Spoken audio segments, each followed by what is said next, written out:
Hey, I'm Heyzeus, and in this video, we're going to have a look at 10 weird facts you probably didn't know about CSGO skins, sponsored by Skinport, the easy-to-use skins marketplace where you can sell your skins for real cash. More about them later. Now, this video is essentially 10 things that I wanted to cover in a video, but they weren't big enough to justify making a whole video about, so it's kind of like 10 mini videos smashed into one. Now, there's also some stuff that I constantly get asked about in this video too, and hopefully, this will clear it up for some of you who don't know. So, at number 1, do skins go to heaven? Okay, what do I mean by that? Well, you've probably noticed that when you do a trade-up contract, the skins in the contract sort of disappear. I mean, here is a video of me doing a trade-up contract with this lovely P50 sand dune with a Fallen sticker on it, and bang, the sand dune is more gone than Fallen's ability to win CSGO matches. Or is it? You see, it might not be in my inventory anymore, but let's just go to Chrome where I've got my inventory up from before the trade-up contract and see what happens if we inspect it. Would you look at that? So basically when you trade up a skin, it isn't deleted, it isn't yeeted off Valve servers, but it is kind of sent to purgatory. It basically still exists, but it's not in your inventory anymore, and it's not in anyone else's either. I mean, famously, there was this Chinese guy who traded up a ×4 Titancraft by accident years ago, and you can still inspect the skin just fine today. It's still there on Valve servers, but it is lost to CSGO players forever. Just think of them as ghost skins. You can still see them, but you'll never own them again. Number 2, where do baby skins come from? Okay, so I'm guessing you're probably aware of this whole business of opening up cases to get skins. It's a bit of a thing, but it's also a bit of a slot machine too, and there is a big mystery surrounding how exactly your skin gets picked, or maybe I should say conspiracy. Yes, the really crappy odds surrounding cases has definitely cultivated quite a few conspiracy theories, but basically, there's 2 main theories about how your skin gets picked. One is that it's chosen the moment the case is dropped in game, so it's predetermined basically, it's been set before you even open the case. So you know that X-ray scanner France has? Well, maybe it's not just a prop, maybe it's literally scanning for the skin inside. The other theory is that the skin isn't picked until the moment you open the case. When you use your key, Valve does something, we're not sure what, on their servers, and that picks the skin for you. Now, Valve has never said a word on how their cases work. They didn't even reveal the odds until the Chinese government literally forced them to, but we've kind of figured out how it works. Firstly, you remember the whole TF2 hat debacle in mid-2019 where you suddenly had a 100% chance of getting a hat from some crates, which is the equivalent of getting a knife from a CSGO case? Yeah, that probably isn't possible if the case is predetermined. But hey, that's TF2. Maybe CSGO is different. Well, probably not, because this thing exists. The Souvenir R8 Bone Mask, a skin that was added to CSGO in 2015, and there is only one place you can get it from, and that's a souvenir package that was dropped during 2013. Again, that probably wouldn't be possible if the skin in that package was determined the moment it was dropped, so it's really likely the item in the case isn't picked until the moment you open it. Of course, that doesn't mean all those conspiracies about Valve rigging stuff are wrong either. In fact, this probably makes it easier for them to rig stuff, but there's no proof that there is anything shady going on whatsoever in the completely opaque and clandestine slot machine they run in their video games, so we will have to assume their innocence.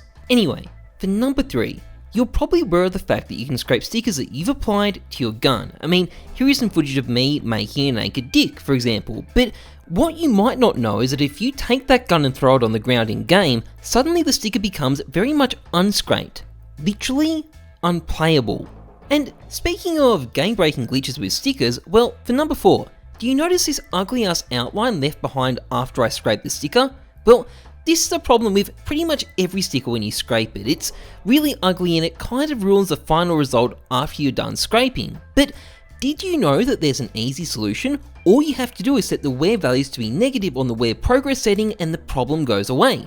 Easy. Well, except for one small issue. You see, Valve doesn't actually accept stickers with negative wear values because stickers don't work like that. So there is a solution. We're just not able to use it. Thanks, Valve. Anyway, for number 5, Did you know that legally skins aren't worth money? That's right, it literally states in the Steam Terms of Service that skins have no monetary value. Legally, no matter how much you pay for these things, they are worth nothing. Actually, this is a bait and switch because, for one, you probably have heard this, you'll find it repeated all over the internet, and it's completely wrong. Firstly, Steam Terms of Service don't say anything about monetary value. What they do say though, is that you don't own the skin. You own a license right to the skin, and that might be legally different, but from a player's perspective, it may as well be the same thing. Secondly, the Steam Terms of Service only applies if you're suing Valve. If you're suing someone else, like say a scammer, the Steam Terms of Service are completely and utterly irrelevant. That's only between you and Valve. Just ask the guy who got arrested in China after he scammed someone for 50 grand or so. I bet you the Steam Terms of Service didn't save his ass in court. Anyway, number 6. What happens if you max out a stat track weapon? I mean, the maximum number of kills you can show on a stat track gun is 999,999. So what happens if that number ticks up to 1 million? Now, this was actually a real mystery in the community for quite a while because getting 1 million kills is a little bit difficult to do. If you're playing deathmatch and getting 40 kills per round, you literally have to play for 173 days straight to get your kill counter to 1 million. And I don't know about you, but I definitely don't have time for that. So all sorts of rumours circulated through the community for years. However, eventually someone decided to cheese things by creating a custom map where you can farm a couple of 100,000 kills per hour, and the truth became apparent. So what happens is actually pretty simple. Basically, the number does go up to 1 million. The only problem is that you can only see the last 6 numbers on the gun, so it ends up looking like it's been reset to 0. I mean, here is some footage of a guy getting his 1 millionth kill with his revolver. As you can see, it gets reset to 0 and then starts counting up again, even if he is a complete degenerate for using this gun in the first place. Anyway, number 7. Did you know that there's a type of weapon that's completely unaffected by its wear value? It's not even an obscure weapon either, it's actually the vanilla knives. And even though you can't see it in-game and the weapon's condition is also hidden, these knives have a wear value just like any other skin. It just doesn't do anything to its appearance. I mean, here's the best condition Karambit, and here's the worst condition Karambit. I could have played them the wrong way around and you wouldn't have known the difference. In fact, maybe I did. But the wear value is still there, and I think what this means is that it's impossible to have a case drop a skin without randomly selecting a wear value in the process, because otherwise, I'm pretty sure Valve would have disabled it. Anyway, number 8. Did you know that cases are never completely discontinued? I'm sure a lot of you do actually, but I get questions about this every day, so I want to clear this up. Old cases aren't actually discontinued. They're moved to something called the rare drop pool, which, as the name implies, drop very rarely. Bravo cases, Hydra cases, CSGO weapon cases. It's still possible to get them as a drop, it's just extremely rare. The only cases that might have been discontinued permanently are the esports cases. Maybe, anyway. So, next time you get a Bravo case drop in game, no need to freak out, just enjoy the stonks, because you, my friend, got damn lucky. Anyway, number 9. Did you know that the first stickers Valve ever made were a bit different? I have made a video about this before, but it's very old, only about 20,000 people have seen it, so I want to share this with a wider audience. The first stickers Valve ever released were the stickers on the DreamHack Winter 2013 souvenir weapons, and for some reason, these stickers would vary in size, orientation, and were also randomly scraped. Now, this must be some kind of feature that Valve decided to scrap after releasing these. Honestly, it is a bit shit, I'm glad they did, but it's still a cool novelty, even if there's no real point to it. And finally, for number 10, did you know that there's a secret ghost knife in CSGO?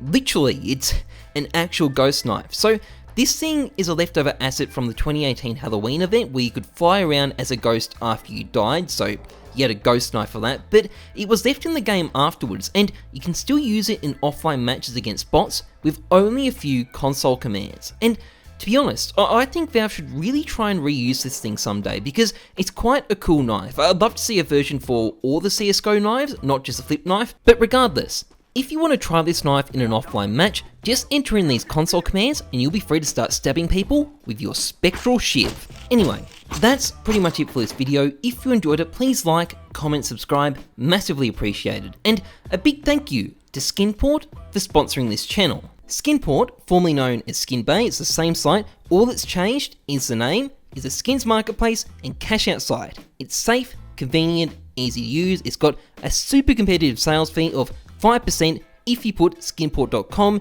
in your username, a really, really low fee if you're looking to sell your skins. If you're looking to buy instead, it's got a ton of great deals with over 100,000 CSGO skins listed, as well as easy to use deposit and withdrawal options. Awesome site, check it out, link is in the description. Anyway, that's it from me. As always, trust the numbers, not your guts. I'm Heyzeus, thanks for watching, see ya.